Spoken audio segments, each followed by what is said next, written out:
Shri Joseph Benny, ഈ ഫറൂഖ് കോളേജിന്റെ ഭൂമി വഖഫ് ബോർഡ് ഏറ്റെടുത്തതിനെതിരെ കോളേജ് സമർപ്പിച്ച ഹർജികളിൽ കക്ഷി ചേരണം എന്നാവശ്യപ്പെട്ടുകൊണ്ട് നൽകിയിരിക്കുന്ന ഹർജി, ഇപ്പോൾ നിങ്ങൾ നൽകിയിരിക്കുന്ന ഹർജി, അത് എനിക്ക് തോന്നുന്നു ഏപ്രിൽ 3-ാം തീയതി കോടതി പരിഗണിക്കാനിരിക്കുന്നു എന്നാണ് ഞാൻ മനസ്സിലാക്കുന്നത്. അതിനിടെയാണ് കത്തോലിക്ക സഭ ഇപ്പോൾ പറഞ്ഞിരിക്കുന്നത്, ഈ നിയമ ഭേദഗതിയുടെ കാര്യത്തിൽ കേന്ദ്ര സർക്കാർ കൊണ്ടുവരുന്ന നിയമ ഭേദഗതിയെ അംഗീകരിക്കുന്ന തരത്തിൽ അതിന് വോട്ട് ചെയ്യാൻ എംപിമാർ തയ്യാറാകണമെന്ന്. ഇതിനെ മുനമ്പം സമരസമിതി സ്വാഗതം ചെയ്യുന്നുണ്ടോ? അതിനോടൊപ്പം തന്നെ എനിക്ക് ചോദിക്കാനുള്ളത്, ഈ സമരസമിതിയെ കണ്ടപ്പോൾ കേരളത്തിലെ മുഖ്യമന്ത്രി പിണറായി വിജയൻ പറഞ്ഞത് മുനമ്പം പ്രശ്നം ശാശ്വതമായി പരിഹരിക്കാം എന്ന ഒരു ഉറപ്പ് അദ്ദേഹം ഈ സമരസമിതിക്ക് മുൻപ് നൽകിയിരുന്നു. അതിൽ നിങ്ങൾക്ക് വിശ്വാസമില്ലേ ഇപ്പോൾ? ശ്രീ ജോസഫ് ബെന്നി, ഞാൻ ഇതിനു മുൻപ് പറഞ്ഞത് എനിക്ക് കേൾക്കാൻ സാധിച്ചിരുന്നില്ല. ചെറിയൊരു ടെക്നിക്കൽ പ്രോബ്ലം ഉണ്ടായിരുന്നു. ഞാൻ ആവർത്തിക്കാം, എനിക്ക് ഒരു ബുദ്ധിമുട്ടില്ല. ഞാൻ ആവർത്തിക്കാം. അതായത് രണ്ട് കാര്യങ്ങളാണ്. ഞാൻ താങ്കളോട് ആ ചോദ്യം ആവർത്തിക്കാം. ഫറൂഖ് കോളേജിന്റെ ഭൂമി വഖഫ് ബോർഡ് ഏറ്റെടുത്തതിനെതിരെ കോളേജ് സമർപ്പിച്ച ഹർജികളിൽ കക്ഷി ചേരണമെന്നാവശ്യപ്പെട്ട് മുനമ്പം സമരസമിതി നൽകിയ ഹർജിയുണ്ടല്ലോ, അത് കോടതി ഈ മാസം 3-ാം തീയതി ഏപ്രിൽ 3-ാം തീയതി പരിഗണിക്കാൻ ഇരിക്കുന്നു എന്നാണ് ഞാൻ മനസ്സിലാക്കുന്നത്. അതവിടെ നിൽക്കട്ടെ. ഇപ്പോൾ കേരള മുഖ്യമന്ത്രി സമരസമിതിക്ക് നൽകിയ ഒരു ഉറപ്പാണ് ഈ പ്രശ്നം ശാശ്വതമായി സംസ്ഥാന സർക്കാർ പരിഹരിക്കുമെന്ന്. ആ വാക്കിൽ നിങ്ങൾക്ക് വിശ്വാസം നഷ്ടപ്പെട്ടോ? ഒന്ന്.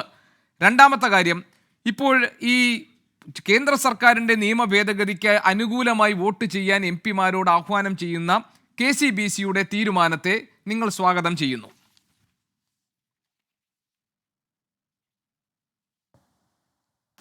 ഞങ്ങൾക്ക് ആദ്യമേ പറഞ്ഞു, ഇവിടെ സമരവുമായി മുന്നോട്ട് പോകുന്ന അവസരത്തിൽ മുഖ്യമന്ത്രി വിളിച്ചു ചേർത്ത യോഗത്തിൽ ജുഡീഷ്യൽ കമ്മീഷനെ വെക്കാൻ പോകുന്നു എന്ന് പറഞ്ഞപ്പോൾ ഞങ്ങൾ അതിനെ ശക്തമായി എതിർത്തതാണ്. കാരണം ശരിക്കും പറഞ്ഞിട്ടുണ്ടെങ്കിൽ ഈ വഖഫ് നിയമത്തിന് കാലാനുസൃതമായ ഒരു മാറ്റം ആവശ്യമാണ്. ആ മാറ്റത്തിലൂടെ ഒരു ശാശ്വതമായ പരിഹാരം ലഭിക്കുമെന്നാണ് ഞങ്ങൾക്ക് വിശ്വാസമുണ്ടായിരുന്നത്.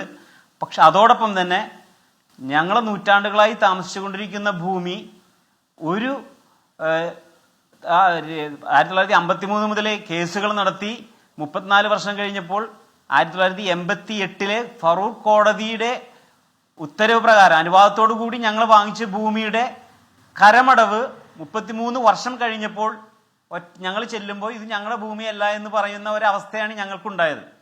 അതുകൊണ്ട് ആ റവന്യൂ അവകാശങ്ങൾ പുനഃസ്ഥാപിച്ച് അടിയന്തരമായി തരണമെന്നും പറഞ്ഞ് ഞങ്ങൾ നടത്തിയപ്പോൾ ഒരു കമ്മീഷന്റെ ആവശ്യത്തിൽ ഉണ്ടെങ്കിൽ മാത്രമേ നമുക്ക് ശാശ്വതമായ ഒരു പരിഹാരം ലഭിക്കൂ എന്ന് വിളിച്ചു ചേർത്ത രണ്ടാമത്തെ ദിവസത്തിൽ ചേർത്ത മീറ്റിംഗിൽ വെച്ചാണ് ഞങ്ങൾ അതിന് സമ്മതിക്കുന്നത്. പക്ഷേ എന്നിരുന്നാലും ഭൂരിപക്ഷം വരുന്ന ആളുകളും അതിനോട് എതിർപ്പായിരുന്നു. ജുഡീഷ്യൽ കമ്മീഷൻ വന്ന് വളരെയധികം കാലതാമസം എടുക്കും എന്നുള്ളതാണ് ഞങ്ങൾക്ക് മുൻ അനുഭവങ്ങളിൽ നിന്നും മനസ്സിലാക്കിയിട്ടുള്ളത്. അതുകൊണ്ട് അതിനെ എതിർത്തു. ഇപ്പോൾ 3 മാസം കഴിഞ്ഞപ്പോൾ കോടതിയിൽ കേസായി, ഡിവിഷൻ ബെഞ്ചിൽ കേസായി. ഇനി ആ കേസുമായിട്ടാണ് മുന്നോട്ട് പോയിക്കൊണ്ടിരിക്കുന്നത്. ഇതിൽ ഞങ്ങൾക്ക് പ്രതീക്ഷയില്ല. ആ അവസരത്തിലാണ് ഞങ്ങൾ വഖഫ് നിയമത്തിന് ഭേദഗതി വരുത്തുന്നതിലൂടെ ഞങ്ങളുടെ പ്രശ്നം പരിഹരിക്കപ്പെടും എന്ന ഒരു ചിന്താഗതിയുമായി ഞങ്ങൾ നിലവിലുള്ളത്. കാരണം ഈ പാർലമെന്റിൽ കൊണ്ടുവന്ന ഈ നിയമം ആദ്യ സെക്ഷനിൽ ബിൽ വന്നപ്പോൾ ഉണ്ടാകാതിരുന്നതും, എന്നാൽ JPC രണ്ടാമത് പുനർക്രമീകരിച്ച് കൊണ്ടുവന്ന ആ ബില്ലിൽ ഉള്ളതുമായ ഒരു സെക്ഷനാണ് ഞങ്ങൾക്ക് പ്രതീക്ഷയുള്ളത്. അതായത് മഹാരാഷ്ട്രയിലെ ബോറ വിഭാഗവും അനഘാനി വിഭാഗവും, ഈ 2 വിഭാഗങ്ങൾക്ക് സൊസൈറ്റി ആക്ടും പ്രകാരം രജിസ്റ്റർ ചെയ്ത് അവർക്ക് കിട്ടുന്ന സമർപ്പണങ്ങളെല്ലാം ആ ട്രസ്റ്റിലേക്കാണ് വന്നുകൊണ്ടിരിക്കുന്നത്. അങ്ങനെ വന്നപ്പോൾ ആ ട്രസ്റ്റ് തീർച്ചയായിട്ടും വഖഫ് ബോർഡിന്റെ കൺട്രോളിൽ വരുന്നതല്ല. അതുകൊണ്ട് അവർക്ക് കിട്ടിയിരിക്കുന്ന എല്ലാ സമർപ്പണങ്ങളും അവർക്ക് ശാശ്വതമായി അവരുടെ ഭരണ സംവിധാനത്തിന് യോജിച്ച രീതിയിലുള്ളതാണെന്നാണ് അവർക്ക് കൊടുത്തത്. അതുകൊണ്ട് അതോടൊപ്പം തന്നെ കൂട്ടിച്ചേർത്തൊരു ക്ലോസുകളാണ് ഞങ്ങൾ വിശ്വസിച്ചുകൊണ്ടിരിക്കുന്നത്. അതായത് 1860 സൊസൈറ്റി ആക്ടും പ്രകാരം രജിസ്റ്റർ ചെയ്തിട്ടുള്ള ഫറൂഖ് കോളേജിനാണ് ഈ ഭൂമി സിദ്ദിഖ് സേട്ടു കൊടുക്കുന്നത്.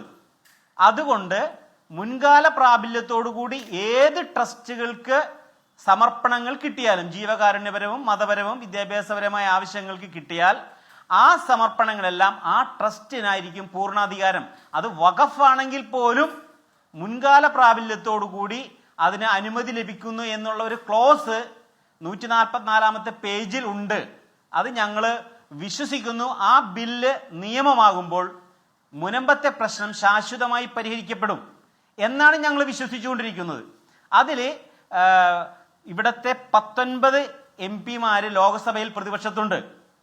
ഈ ഞാൻ പറയുന്നത് JPCയിൽ രണ്ടാമത് വന്ന സെക്ഷനിൽ അനഘക്കും ബോറക്കും കൊടുത്തെങ്കിൽ ഈ 610 കുടുംബങ്ങളുടെ പ്രശ്നം ഞങ്ങൾ മുഖ്യധാരയിൽ എത്തിച്ചതിന് ശേഷം ഒരു വാക്ക് പോലും ഈ 19 MP പ്രതിപക്ഷത്തുള്ള 19 MP ഒരു വാക്ക് പോലും സംസാരിച്ചിട്ടില്ല. ഇവിടെ ഇങ്ങനത്തെ ഒരു ദുരിതത്തിൽ അനുഭവിക്കുന്ന 1995 നിയമമാണ് അതിന്റെ കാരണം.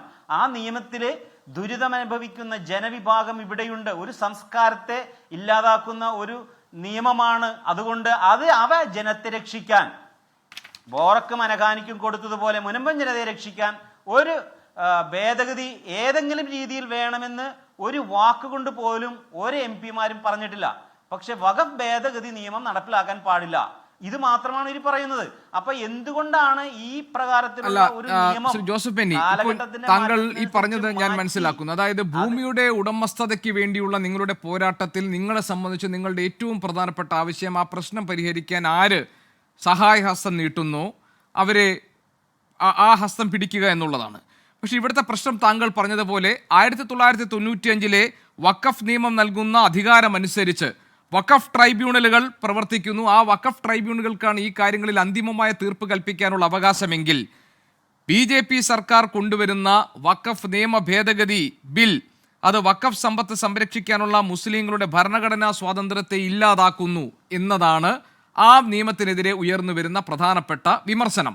അതിലുള്ള പ്രശ്നം CPIM കേരളത്തിൽ എടുത്തിരിക്കുന്ന നിലപാട് ഈ പ്രശ്നം ഒരു ഭൂമി തർക്കം എന്ന അർത്ഥത്തിൽ അവിടുത്തെ ജനങ്ങളുടെ ഉടമസ്ഥതയ്ക്ക് വേണ്ടിയുള്ള അവകാശത്തോടൊപ്പം നിൽക്കുമ്പോഴും ഇത് കേരളത്തിൽ ഒരു വർഗീയ ധ്രുവീകരണത്തിന് ഇടവരുത്തുന്ന തരത്തിലേക്ക് ഈ പ്രശ്നം സങ്കീർണമാകാതിരിക്കാൻ അത് രാഷ്ട്രീയവൽക്കരിക്കാതിരിക്കാനുള്ള ജാഗ്രത വേണമെന്നതാണ്. CPIM ഈ രണ്ടാമത്തെ ആവശ്യത്തെ അല്ലെങ്കിൽ ആ ആശങ്കയെ നിങ്ങൾ മുഖവിലേക്ക് എടുക്കുന്നില്ലേ?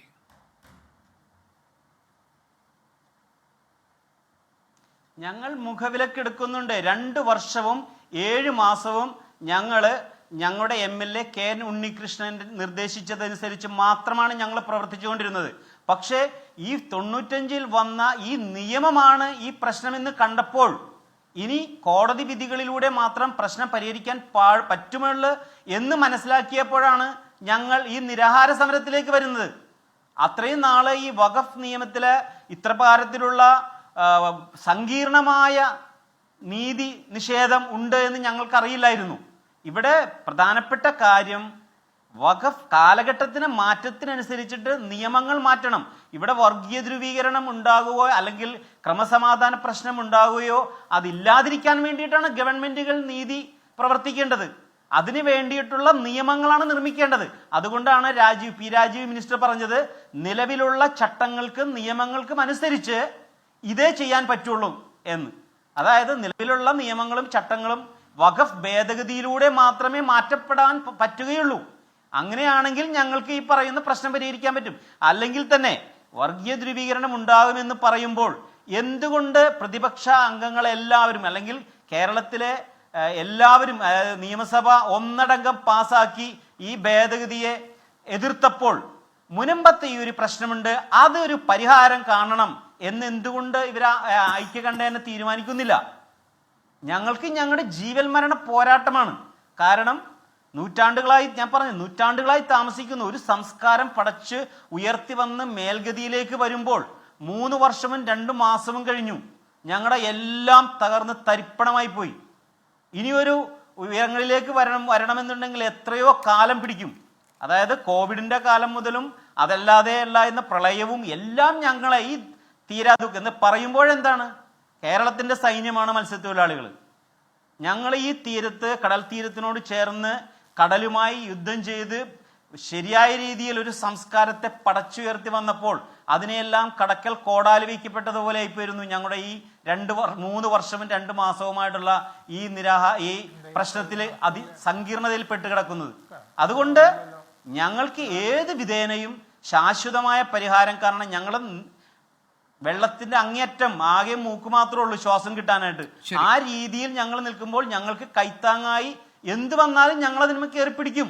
ഇപ്പൊ KCBC വന്നു എന്നുള്ളത് വളരെ ശക്തമായ രീതിയിലുള്ള സ്വാഗതം ഞങ്ങൾ ചെയ്യുന്നു. അടുത്ത ദിവസം തന്നെ SNDPയും വരും, ധീവര സമുദായങ്ങൾ എല്ലാവരും വരും. കാരണം എന്താണ്? ഇത് എല്ലാ സമുദായക്കാരും ഇവിടെയുണ്ട്. ഞങ്ങളെ മതേതരത്വത്തിന് ഒരിക്കലും എതിരല്ല. മതേതരത്വം ഏറ്റവും കൂടുതൽ കാത്തു സംരക്ഷിക്കണമെന്ന് വിചാരിച്ച് മുന്നോട്ട് പോകുന്ന വ്യക്തികളാണ് ഞങ്ങൾ ഈ തീരപ്രദേശത്തുള്ള ആളുകൾ. പക്ഷെ ഞങ്ങളുടെ നിലനിൽപ്പിനെയാണ് ചോദ്യം ചെയ്യുന്നത്. അതുകൊണ്ടാണ് ഞങ്ങൾക്കുള്ള പ്രശ്നം. ശാശ്വതമായ പരിഹാരം സംസ്ഥാന സർക്കാർ നൽകുന്ന വാക്കുകളെ നിങ്ങൾ വിശ്വസിക്കുന്നില്ല എന്നാണല്ലോ അതിനെ ലളിതമായി പറഞ്ഞാൽ അതിന്റെ അർത്ഥം. കാരണം സംസ്ഥാന സർക്കാർ സമരസമിതിയോട് പറയുന്നു, നിങ്ങളുമായി നടത്തിയ ചർച്ചയിൽ മുഖ്യമന്ത്രി പറയുന്നു ഇതിന് ശാശ്വതമായ പരിഹാരം കണ്ടെത്താൻ കഴിയും.